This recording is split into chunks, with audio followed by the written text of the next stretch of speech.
दोस्तों इस वीडियो में हम लोग ये सीखेंगे कि अगर किसी भी समांतर श्रेणी का ए दिया हो यानी प्रथम पद दिया हो और डी का मान दिया हो यानी कि सर्वांतर दिया हो तो हम लोग उस समांतर श्रेणी के प्रत्येक पद को ज्ञात कर सकते हैं। तो यहाँ पे 3 प्रश्न दिए हुए हैं, इसमें ए और डी का मान दिया है और हमसे कहा गया है कि प्रथम 4 पद लिखिए। ठीक है, तो यही चीज़ हम लोग सीखेंगे।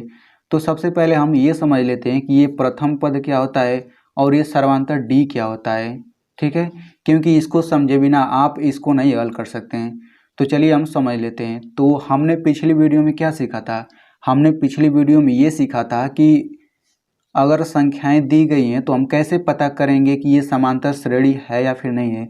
जैसे मान लीजिए आपको इस तरह से संख्या दे दी गई है 2, 4, 6, 8 और ऐसे ही डट डट डट आगे तक। अगर मान लीजिए ये श्रेणी ऐसे ही दी गई है तो आप कैसे पता करेंगे कि ये समांतर श्रेणी है या नहीं है?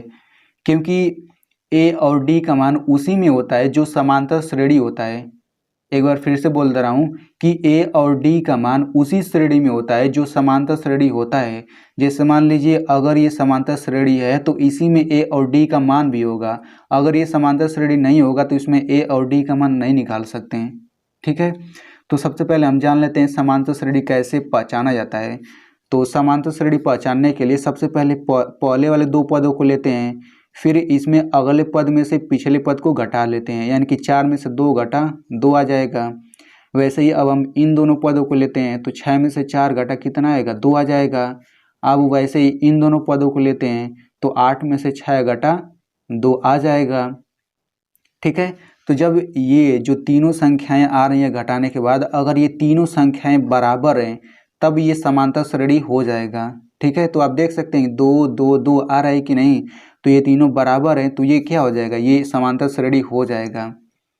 तो ये एपी का मतलब होता है समांतर श्रेणी। एपी इसलिए कहा जाता है, एपी का फुल फॉर्म होता है अरिथमेटिक प्रोग्रेशन, और अरिथमेटिक प्रोग्रेशन का हिंदी में होता है समांतर श्रेणी, तो इसको शॉर्ट में एपी बोला जाता है। तो हम कहेंगे कि ये एक समांतर श्रेणी हो जाएगा क्योंकि यहाँ पे आप देख सकते हैं कि 2 2 2 आपस में बराबर है। तो जब ये समांतर श्रेणी है तो इसमें ए का मान होगा, इसमें डी का मान होगा। तो जो ये बराबर मान आता है ना, जैसे 2 2 2 आ रहा है घटाने के बाद, तो इसी को हम लोग बोलते हैं डी। क्या बोलते हैं? इसी को बोलते हैं डी, यानी कि सर्वांतर यहाँ पे 2 हो जाएगा, यानी कि इस समांतर श्रेणी का सर्वांतर डी बराबर 2 हो जाएगा। और इसमें प्रथम पद, देखिए प्रथम पद मतलब पहला ही पद, तो यही प्रथम पद यही होता है। यानी कोई भी समांतर श्रेणी है तो जो शुरू में दिया रहता है संख्या वही प्रथम पद होता है। तो प्रथम पद क्या हो जाएगा? ए बराबर 2। तो यहाँ पे आप देख सकते हैं कि समांतर श्रेणी 2 4 6 8 है। तो आप देखिए कि इसमें ए और डी का मान पता है। तो चलिए हम इन्हीं दोनों की मदद से इस श्रेणी को ज्ञात करते हैं। तो कैसे ज्ञात करेंगे? देखिए, तो प्रथम पद तो 2 ही लिख देंगे। अब देखिए अगर मैं प्रथम पद में इस डी को जोड़ देता हूँ तो जोड़िए, तो प्रथम पद 2 है, इसमें डी को जोड़ेंगे तो 4 आ जाएगा। अब देखिए इसमें फिर से मैं डी को जोड़ दे रहा हूँ, तो 4 में डी को जोड़िए, यानी कि 4 में 2 जोड़ेंगे तो 6 आ जाएगा। अब इसी में फिर से मैं डी को जोड़ रहा हूँ तो 6 2 8, यानी कि आप देख सकते हैं कि अगर मैं पिछली संख्या में डी जोड़ रहा हूँ तो ये अगली संख्या आ जा रही है, और अगली संख्या में डी जोड़ रहा हूँ तो अगली संख्या आ जा रही है, यानी कि बस हमें डी जोड़ते जाना है और अगली संख्या मिलती चली जाएगी। तो आप देख सकते हैं सेम वही श्रेणी यहाँ पे आ गई है।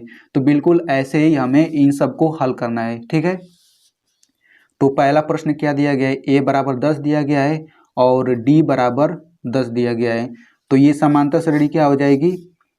तो ये हो जाएगा प्रथम पद हो गया। अब इसमें डी जोड़ दीजिए, तो 10 में 10 जोड़ेंगे 20 आ गया। अब इसमें 20, चूंकि इसमें अब डी जोड़ेंगे ना तो अगला पद आएगा, तो इसमें डी जोड़िए यानी कि 10 जोड़िए तो 20 10 30 हो गया। और फिर इसमें डी जोड़ दीजिए तो 30 10 40। तो बस यही तो आ गया आंसर। केवल 4 ही पद ज्ञात करना था, प्रथम 4 पद यानी कि शुरू के 4 पद 1 2 3 4, तो आंसर तो हो गया, यही आंसर हो जाएगा। अब दूसरा सवाल हल करते हैं।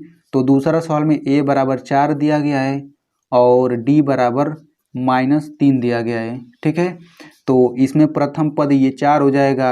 अब इसी में हम लोग अगर डी बराबर ये जोड़ देंगे तो अगला पद आ जाएगा। तो चलिए हम जोड़ देते हैं। तो यहाँ पे हम अलग से थोड़ा जोड़ लेते हैं। तो 4 में जोड़ना है कितना? 4 में जोड़ना है डी को, मैंने जोड़ दिया। डी का मान कितना है, डी का मान -3 है। ध्यान से देखिए, डी का मान यहाँ पे -3 है, तो इस डी की जगह -3 रखेंगे तो प्लस पहले से ये तो प्लस माइनस माइनस हो जाता है, ये नियम होता है। तो ये कितना आ जाएगा, 1 आ जाएगा। तो हम यहाँ पे 1 लिख लेते हैं। फिर इसी 1 में हमें डी जोड़ना है, तो 1 में डी जोड़िए, यानी कि 1 और डी की जगह -3 रखेंगे तो ये हो जाएगा -3। तो ये कितना आ जाएगा, तो ये आ जाता है। इनको हल करेंगे तो -2 आएगा। अगर आपको इस तरह से जोड़ घटाना नहीं आता है कि कब यहाँ पे माइनस रहता है कब प्लस आता है, तो इस पर मैंने वीडियो बनाया हुआ है, उसका लिंक मैं यहाँ पे दे दूंगा, आप यहाँ से उस वीडियो को देख सकते हैं। तो ये आ जाएगा -2, तो यहाँ पे -2 लिख लेते हैं।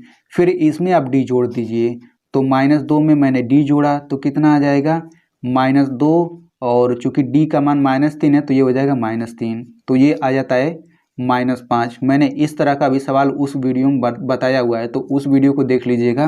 तो ये आ गया -5, तो ये हो गया -5। फिर डॉट डॉट डॉट आगे, तो हमें प्रथम 4 ही पद ज्ञात करना था, तो पहला पद, दूसरा पद, तीसरा पद, चौथा पद आ गया। तो बस यही तो हल हो गया। अब चलिए हम तीसरे प्रश्न को थोड़ा हल कर लेते हैं। तो तीसरे प्रश्न में क्या कहा गया, ये 3 है, इसमें a बराबर -1 है और d बराबर 1/2 है। तो समांतर श्रेणी का पहला पद तो -1 ही हो जाएगा। अब दूसरा पद कैसे निकलेगा, इसी में d जोड़ देना है हमें, तो -1 में d जोड़ने का मतलब है 1/2 जोड़ेंगे। तो इसको हल करिए, तो ये -1/1 लिख सकते हैं, क्योंकि किसी भी संख्या में बटा 1 लिख सकते हैं। अब 2 का -1 में गुणा करेंगे तो -2 हो जाएगा, 1 का 1 में गुणा करेंगे तो +1 बटा, अब 1 का 2 में गुणा करेंगे तो 2 हो गया। अब देखिए -2 + 1, इसको हल करेंगे तो -1/2 आएगा। तो इस तरह का सवाल अगर आपको नहीं आ रहा है तो वो वीडियो आप लोग देख लीजिएगा, उसमें मैंने बहुत ही सरल तरीके से समझाया हुआ है, ठीक है। तो आप लोग इस वीडियो को देखते रहिए, मैं उस वीडियो को इसी वीडियो के लास्ट में उसका लिंक दे दूंगा, ठीक है। तो आप देख लीजिएगा वहाँ से। तो यहाँ पे देखिए -1/2 आ रहा है, तो ये अगला पद आ गया यहाँ पे, तो -1/2 हमने लिख लिया। अब इसी में फिर से d जोड़ेंगे तो ये आ जाएगा, मतलब अगला पद आ जाएगा। तो -1/2 में जोड़ना है कितना, d, यानी कि 1/2। तो आप देख सकते हैं दोनों बराबर है और चिन्ह विपरीत है, तो 0 आ जाएगा। तो यहाँ पे हम 0 लिख लेते हैं। अब इसमें d को जोड़ेंगे तो अगला पद आ जाएगा, तो 0 में 1/2 जोड़िए, कितना आ गया, ये 1/2 ही आएगा। तो यहाँ पे 1/2 आ गया। हमें 4 ही पद ज्ञात करना था, तो 4 पद ज्ञात हो गया, ठीक है। तो देखिए कितना सिंपल है। तो दोस्तों अगर आपको समझ आ रहा है तो आप लोग इस वीडियो को कम से कम मेरी मेहनत के लिए एक लाइक कर दीजिए और इसे अपने दोस्त के साथ ज़रूर शेयर करिएगा, ताकि वो भी सरल तरीके से समझ सके।